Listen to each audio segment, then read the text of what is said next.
Journaling for weight loss results. I'm going to cover 8 specific things that I believe you need to include in a weight loss journal in order to be able to get the results you're looking for. There you'll see on screen a lady called Marie who used this method that I'm about to describe and sort of share with you, and she was able to go on and lose 57 pounds. So let's get going with number 1.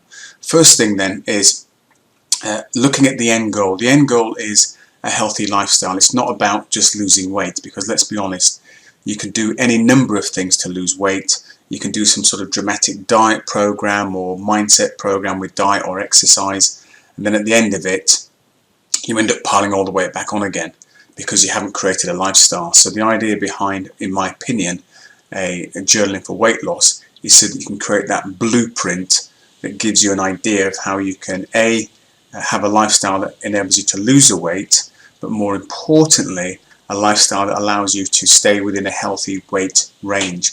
Because here's the thing, when you lose the weight and you get down to your lightest possible weight, you're not going to stay at that lightest weight. You are going to put some weight back on again, guaranteed. The question is how much, and that's where the lifestyle kicks in. So if you've got a weight range that you're comfortable with and you can create a lifestyle around that at any given point, you shouldn't be any more than maybe 4 to 6 weeks away from your ideal body weight in terms of your lightest weight. So you're living within those parameters of your lightest weight and the top end. And depending upon how much weight you lose, that could vary anywhere between sort of 6-7 pounds up to 14 pounds and maybe a little bit more, depending on how much weight you lost to begin with. You know, if you've lost 6 stone and a year later you've gained back, let's say, 14 pounds, but you're comfortable within that range of 14 pounds and you're not gaining any more than that, and you can take a few pounds down at will, then I would say that's been a success. So it's not about journaling to be able to stay at your lightest possible weight. It's about creating that lifestyle blueprint so that you can stay within a healthy weight range. So that's number 1. Number 2, 6 reasons why it's effective to actually journal. So let's go through these 6 reasons why it's effective to journal. First of all, it gives you a 7-day snapshot. And what do I mean by that? Well, Monday through to Monday, it's a 7-day snapshot, or Monday through to Sunday, 7-day snapshot. And it means that you can make some very quick changes based on the information that's being presented to you. You can see it there and then. Number 2, you get a 30-day picture of your month.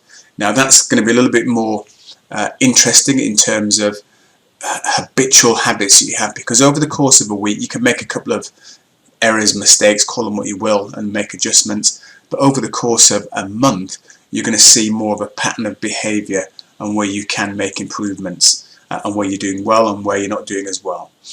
And then over the course of 12 months, that will tell you the story of your whole year, and that will give you the most, I guess, holistic feedback in terms of how you think, how you eat and how you move, because you've got 12 months worth of information. Now does that mean you have to journal for 12 months? Well, I'll get on to how long you can journal for and how long it's recommended you should journal for, but 12 months will give you a really big visual story of where you are, say, mentally, nutritionally and physically. Reason number 4, you can recognize success when you journal very quickly, and you can build upon that, because it's very easy to be successful over the course of a week or a month and forget what you've done. If you can identify that, you can actually build on it and become even more successful. You can recognize the areas that need improvement. I've kind of already touched on that, so things are going to stand out where you're falling down potentially, and it might be something as simple as failure to plan your meals ahead of time. And if you can identify that and make that correction, then it's going to make your life a whole lot easier and give you far better results. And then you can recognize poor behaviors that are, repeated, and you can anticipate poor behaviors ahead of time. For example, if your weekend is the classic, and it is a classic for a lot of people, when you come to the weekend, which typically starts on a Friday evening, and you go into a bit of a off-piste eating, let's say, and if you can identify that as one of your behavior traits, then starting from Monday you can be getting yourself geared up and ready for what's coming up over the weekend. So there's number 2, but there's 6 reasons within number 2 why journaling for weight loss success is an important thing to do. Okay, number 3, what's coming up in the next 3 months? So what do I mean by that? Well, what's coming up in terms of events where food is quite prevalent, where maybe historically in the past you've fallen down and you've got off track. So if you know what's coming up, forewarned is forearmed. Again, you can plan off for that. But equally, there may be some really good events coming up over the next 3 months that you want to plan for. So that can act as a motivator for you. So that's number 3. Number 4, how will you celebrate achieving and reaching your milestones? Because I think that's important that you decide what the celebrations are going to be ahead of time, so you've got some small little goals to aim for. And I recommend, depending on how much weight you need to lose, but typically the people I work with need to lose at least 30 pounds and going on for 100 pounds plus. I recommend every 10 pounds you have a little celebratory milestone. And that could be anything that you want. It could be a nice long soak in the bath if you don't normally do that. It could be going for a nice weekend out to a spa, or a date or a half-day trip to a spa, or something as simple as just get your nails manicured. But decide ahead of time how you're going to celebrate reaching those milestones, because when you celebrate success, it's going to encourage you to go on and do it again, and you're going to get that sort of feel-good factor from being successful. Number 5, so we talk about what to record. What do you need to record in your journal to make it effective? Well, the specifics are your weight and the date. So you need to record the weight you're at and the date you started. We then need to take a look at your goal weight and date. So you want to have a specific idea of when you want to achieve that goal by. And then you can take a look at your weekly weight loss target. So let's just say you want to lose 30 pounds, a nice round figure, 30 pounds weight loss. Weekly weight loss target. Now if you say it's going to be £1 a week, then you know it's going to take you 30 weeks. If you're £1.25, a bit less, £1.75, less again. And in terms of how much you should be aiming for, I personally get people to aim for anywhere between £1.25 a week and £1.75 a week. I know it doesn't sound like a lot of weight, and I know you probably want to lose maybe 2 and 3 and 4 pounds a week, but the reality is trying to remain consistent with weight loss. £1.25 and £1.75 is far more doable in terms of consistency, in terms of your mindset, your eating and your moving, than trying to lose 2, 3 and 4 pounds per week, which I'm not saying it can't be done, but that's a lot bigger ask in terms of your mentality, your eating and your movement. And then you've got measurements. What do you want to measure? Well, I would recommend you measure, typically things like, bust, arms, thighs, waist, hips, that type of thing. But only look to measure those every 4 weeks, because the measurements are not going to be quite as dramatic in terms of coming down as in terms of the pounds coming down. The pounds are easier to see, measurements are not quite as quick. So I'd recommend every 4 weeks for measurements. So that's number 5. Number 6, how long should you journal for? Well, I mentioned earlier 12 months gives you the whole story of the year. But in terms of trying to create this lifestyle habit and using it as a blueprint, some research carried out by the University College of London said that you need 66 days of doing something as a minimum in order to create a new habit. Now what's interesting about their research is for some people it took them over 200 days to get this level of consistency. So what they're saying with the 66 days is it doesn't need to be 66 days consecutively.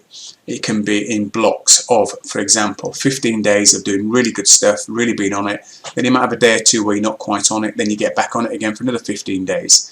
And then you're off for a few days, and you can be back on for 20 days. So it doesn't have to be consecutive in terms of your behaviours. And I think it's important that I point that out, because if you think you need to be consistent for 66 days, and it used to be 21 days back in the day, but it's now 66, but if you think you need to be consistent every single day, and if you drop one day, you have one day when you're not quite on it, the classic is for that one day to become a bad week, and then that becomes a bad month, and before you know it, it becomes a bad whole decade plus.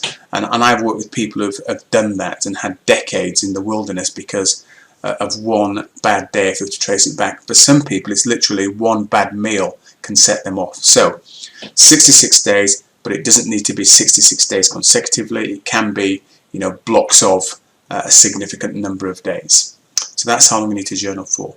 Number 7, okay, specific daily actions then that you're looking to take in terms of using your journal, things that you want to be planning out on a daily basis. First one is eating. It's not just doing the 7-day eating plan, which is great, but you also want to identify where you're going to be when you're eating that meal, because if you've got this planned out perfect meal but actually you're not going to be in that location to eat it, then already you're failing. So you need to know where you're going to be eating. Now if your office, you work in an office Monday through to Friday and you know that's your routine, then it's quite easy. But if you travel around quite a bit, or you maybe work a couple of days, then maybe you're out visiting friends, you need to know where you're going to be, because unless you plan for that, that could be the thing that derails you. So you need to know where you're going to be. You need to know what time you're going to be eating. And that might sound obvious. It might be, well, I always eat at lunchtime, but it may be that you're eating at a different time on a different day. So you need to plan for that as well, to make sure you don't get into a situation where your blood sugar levels drop, you feel really hungry, and you just want to grab anything and eat anything. So you need to plan that out as well.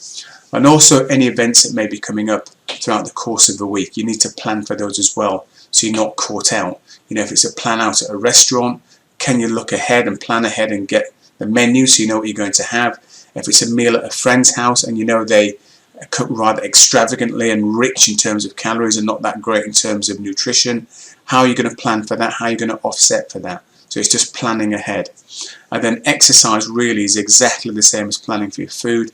Where you're going to do it, what time you're going to do it, any events coming up. You need to plan ahead. If it's not planned, it won't get done. There's an old saying, isn't there? Fail to plan, plan to fail. So with the exercise, do get it planned into your journal, so you know you're going to be doing it. And then finally, number 8, dump it here for the week. So a little section in your journal where you can dump a common, regular, persistent negative thought that you may have been having that has scuppered your efforts in the past.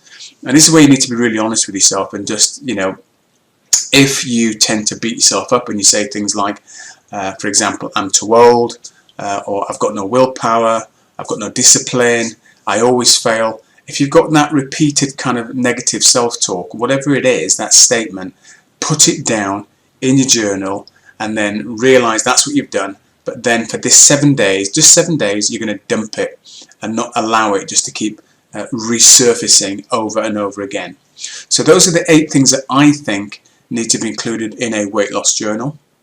They're going to help you to achieve your results, but more importantly, achieve the lifestyle that you want, that you can sustain long term. So journal, do the work, be consistent, and see the magic happen, just like I showed you Marie at the beginning, and here she is again, 57 pounds lighter. Now if you want more in-depth training that I can offer, there should be a link around this video that will take you to my online webinar, which is called How Women Over 40 Can Lose Weight and Keep It Off Without Following a Crazy Starvation Faddy Diet, without having to do hours and hours and hours in the gymnasium, or without trying to be 100% perfect, and losing that weight and keeping it off long term. So link around this video, click on that, and I'll be delighted to see you on that webinar. If you have any questions at all, please feel free to reach out to me on this platform, wherever this video happens to be. Reach out to me. I'll happily get back to you with any answers I've got for your questions. Until then, take very good care and bye for now.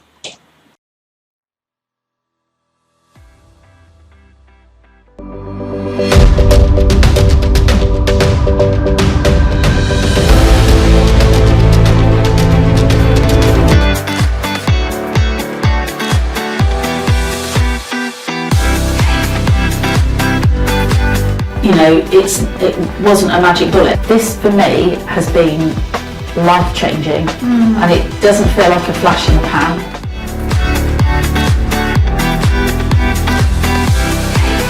I was feeling tired, lethargic. There was no other programme on the market that I could find that offered this holistic range of both diet, exercise and the coaching.